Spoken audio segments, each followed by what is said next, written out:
What you gonna bring to the table tonight? Give it to me. What is up, football fans? Welcome inside the huddle. The Steagles huddle, that is, where you have a fan from the Eagles and a fan from the Steelers bringing their football minds together to give you this football rhetoric on and off the field. All kind of news. You ain't gonna hear it like this nowhere else. You're in the right spot. I'm your host, DAR to the V, representing them Eagles, Bird Gang, go Birds, or you can go to hell, as some might say. We're just gonna talk about week 2. This is the second week. We in 2 games. How do we look after these first 2 games? On the Eagles side of things, the first game was the first game back. You can see the rust, some sloppy play, but they pulled out the win. The defense wasn't stopping too many people in that first game, so I was still a little weary about that defense. I ain't see that defense that was hyped up on paper. So the first game, I seen the offense clicking a little bit. I could see the potential there. Of course, we loaded on offense, but that defense, they wasn't stopping nobody in that first game. We just kept scoring. In the second game, however, it was like the tale of 2 games. We played 2 different ways. We played good, and then in clutch moments, we played bad. Let me cut this phone off because people just be hitting me up about everything. So, giving a grade for the 2 games we've had, I honestly got to put it at about a C. They look, from the tale of the 2 games that we've had, I would give us a C right now. We're just average right now. It's a lot on both sides of the ball we need to clean up. But as we'll get into later on, I feel like this is going to be a bounce back week. Week 3 will be a bounce back week. I'm telling you that right now. You get that from the DAR to the V. So a lot of talks right now is about what is the main reason we lost the game. Why did the Eagles lose against the Falcons? This is what lost the game to a lot of people. Saquon Barkley dropping the ball.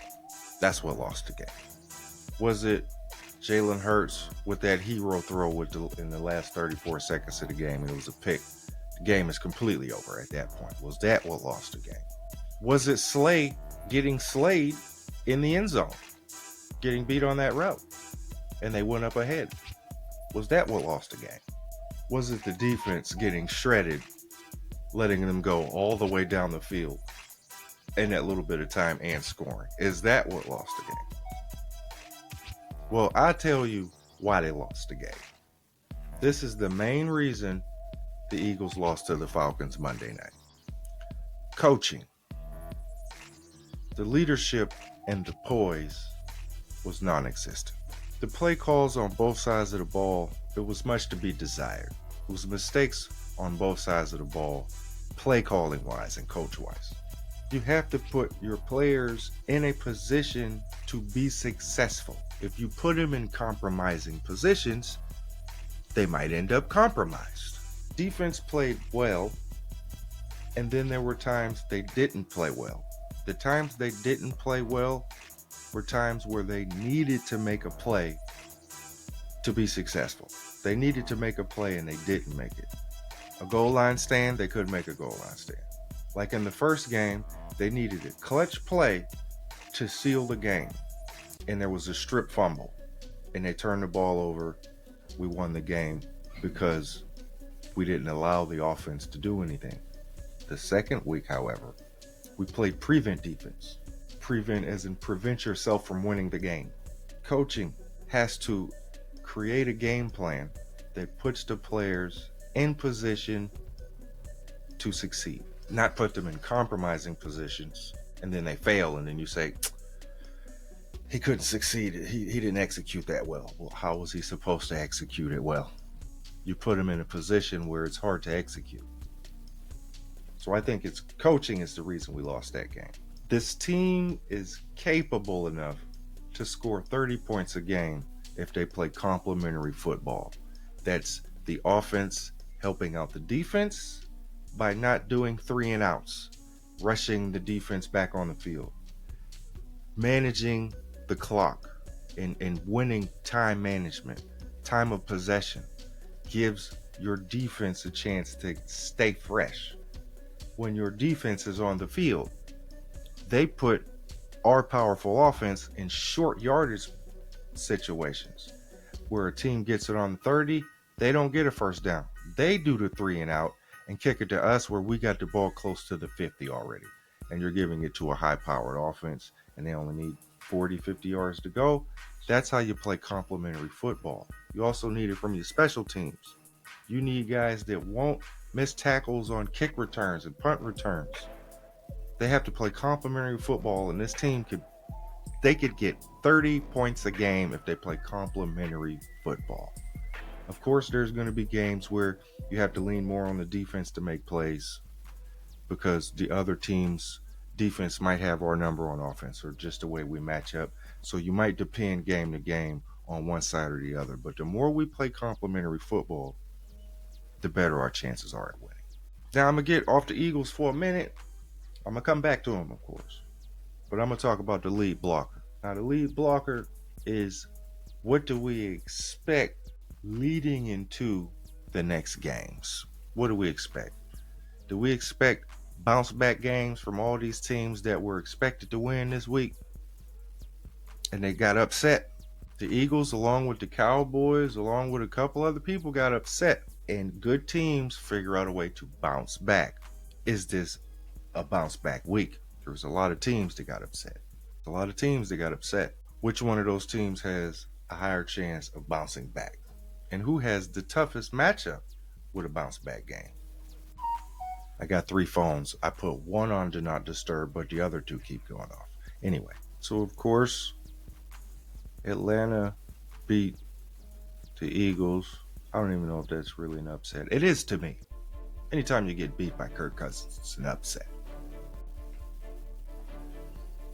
The Raiders upset the Ravens 26-23. So the Ravens have to have a bounce back game.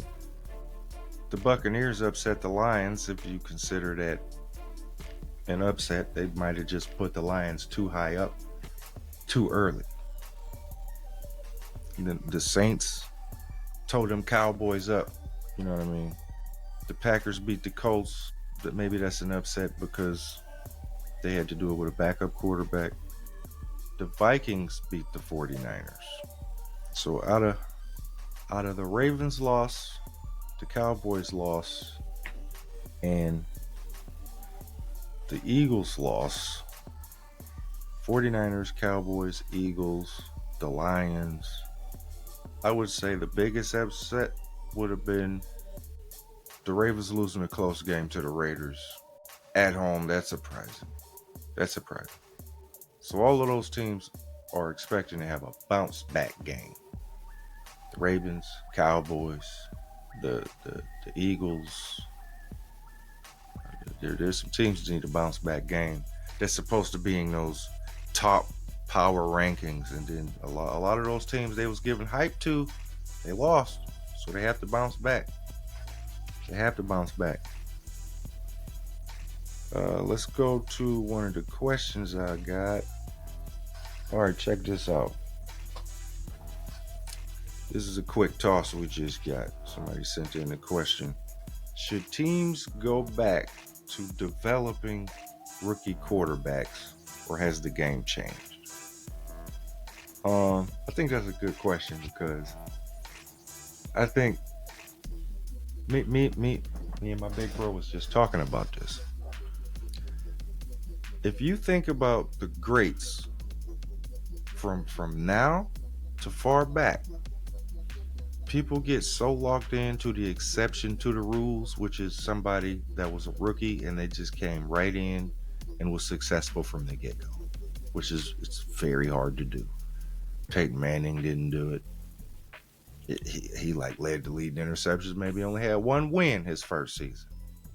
A lot of the greats did not just come right in and just start winning games. There are exceptions to the rules. Your Cam Newtons, there aren't that many that just came right in as a rookie and just took off. and was the face of their team the whole time. So do I feel that they should start developing the people they invest their high draft picks in instead of rushing them on the field?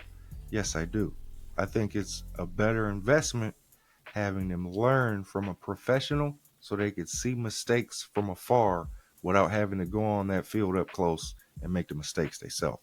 They could see other professional, experienced quarterbacks, vets, working as a professional, seeing them from on the field to off the field, how they carry themselves. I think all that helps develop a rookie instead of just giving him the keys to the car and letting him ride around and hoping he don't crash. It's a reason why a guy's getting picked first. The team sucks. So why would you push him out there and hope he's going to be the caveat to you succeeding without putting a squad around it? No information. He just got to go learn on the fly. I think that's why a lot of these rookies have dwindling confidence. They up and down. They're inconsistent. It's because they don't know how to lead, and they're the leaders. They didn't have anybody show them how to get everybody else on board. They don't have anybody showing them throwing techniques. They don't have anybody showing them how to understand defenses that they've been reading this defense for the past 5 years because they're experienced vet. You're just leading them right out there. So it's more unsuccessful rookies than successful rookies. People just think everybody can draft a Dak Prescott. He's just going to come in as a rookie and take you to the playoffs. That's not going to happen a lot. So, yes, I do think they should do a better job at developing rookie quarterbacks. It's like one of the positions, it's very hard to just put somebody there and then everybody else benefits from it. So, yeah, that's a good question. Should NFL teams go back to developing rookie quarterbacks? Yes, they should. I don't think rookies should just rush out there. They would have to be such a talent that they just outperform whoever was ahead of them. And then it's undeniable. Like I believe Russell Wilson did that. I believe the Seahawks invested money and gave Matt Flynn a contract. I believe it was Matt Flynn. And then Russell Wilson outperformed him the entire preseason and earned the starting job for the Seahawks. That doesn't happen a lot, especially when they invest so much into a player. That's just how it goes. So yeah, if they were more patient with quarterbacks, Jared Goff would still be around. But you can also get those ones like Carson Wentz. He came right in, pew, pew, pew. And then a couple years later, now he's a backup. He's been a consistent backup for the past couple years because you're ruining these people's confidence instead of actually developing them. You're going off what they already know. They don't know a lot. Not on this NFL level where the game evolves year to year and you got this rookie coming in the second year. Now you want him to play like a 10-year vet. So then you trade him, then you get a new high draft pick, then you throw him in the fire. People are just repeating cycles now. Look at what happened to Baker Mayfield. They sent him to Cleveland and he got to play through a storm. A couple years later, he gets traded or released or whatever. Now you can see him developing. He's actually playing decent. He looks like a decent quarterback now. Winning games. Won a playoff game against us. I mean, when you allow someone to develop, give them the same coordinator back-to-back years. Let them have the same coach back-to-back years. These quarterbacks got to deal with a new offensive coordinator, and then the next year, coordinator there, but now it's a new head coach bringing in the coordinator he wants. So you're starting over every year. Other teams have coordinators and defensive coordinators that's been there for 5 years, so the system is the system. And you have teams that every year they got to learn a new system, and then everybody's saying that they playing sloppy. They can't get a game plan that works for everybody. Develop the players. Develop the players. People are trying to win big while they cheap. The market's different now. They're trying to win big with these quarterbacks while they're cheap, and then try to pay them after they've won. But if you don't win, you end up in a Dak Prescott situation where it's tooth and nail trying to get a contract. So yeah, develop the players instead of pushing them right out there hoping that they win your Super Bowl before their rookie contract like people trying to do Brock Purdy. It's going to come a time where he keep going to the playoffs and missing, but it's still going to be his contract year. And he's been having winning seasons since he got there. Is he not going to be up in the market for a big contract? Even though you got Kittle, you got McCaffrey, you're going to have all these. You ain't going to be able to keep all these pieces down. Especially if you win a Super Bowl. Everybody going to want that paper. So that's what they fighting against. Hurry up and get their worth out of a rookie contract instead of paying a vet to come in and you know he can handle it. Let this rookie get up to there, get to that point. And then next thing you know, in 4 years, he's really good. You don't want to pay him. Yeah, he didn't do enough. Develop him. Another question we got here. Quick toss. Which young guns have been the most impressive? I'm assuming young guns as in rookies or sophomore players, like their second year players. I would say the most impressive would be that running back for San Francisco. I don't even know his name, but he came in for McCaffrey. He's been playing good. So that would be my rookie right now. My surprising rookie would be him. And the other one would be CJ Stroud, second year quarterback. Look like he's trying to lead his squad. They got a very talented squad over there. They're playing pretty nice. They're playing some nice football. So let's get back to the Eagles with this bounce back game. So coming up, the Eagles face the Saints at their house, at the Saints' house.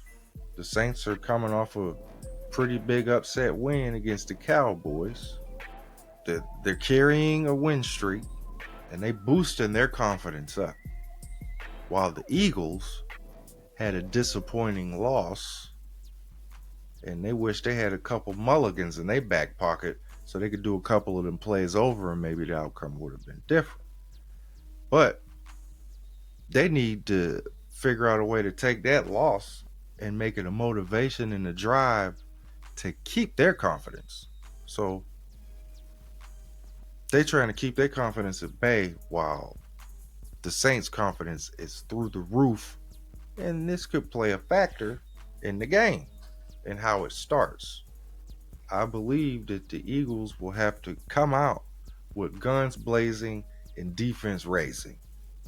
They're going to have to keep that loud Saints crowd quiet. And they're going to have to keep their momentum down. Can't do the roller coaster thing. You got to keep that crowd quiet, and you got to keep the Saints' momentum down. No silly turnovers, no easy short field points. A fumble on the 20 or an interception on the 30, something silly like that. So now they only got 20 yards to go to score a touchdown in their own house. We got to make it very difficult for them to get comfortable in their house. This is a very winnable game for the Eagles, but they're going to have to come out strong. This is a very winnable game for the Bird Gang. I'll tell you that right now. It's a tough road win, but they can have a bounce back game at the same time. And that'll show that this is a team to beat in the league still. I just wanted to leave y'all with a few gems. And of course, we'll be back to the full swing of things in a couple weeks. We've been going through some personal things, but we did want to give y'all something since the season has started and it's in full swing. As we break the huddle, I will leave you a couple of DraftKings picks that you might want to think about in your DraftKings lineups coming up. I just so happen to pop my collar because I won last week with the picks I made. So I'm going to give you a sleeper pick that you should pick in your DraftKings lineups at each position. All right. So I'll tell you a little gem of how I make my picks. I don't pick according to guesses or hunches. It's more like educated knowledge of the game, all wrapped into a little bit of bubble, all wrapped into one. And then I compare matchups. So yeah, I think Derrick Henry is one of the best, but there's some teams that are a harder matchup for him to succeed than others.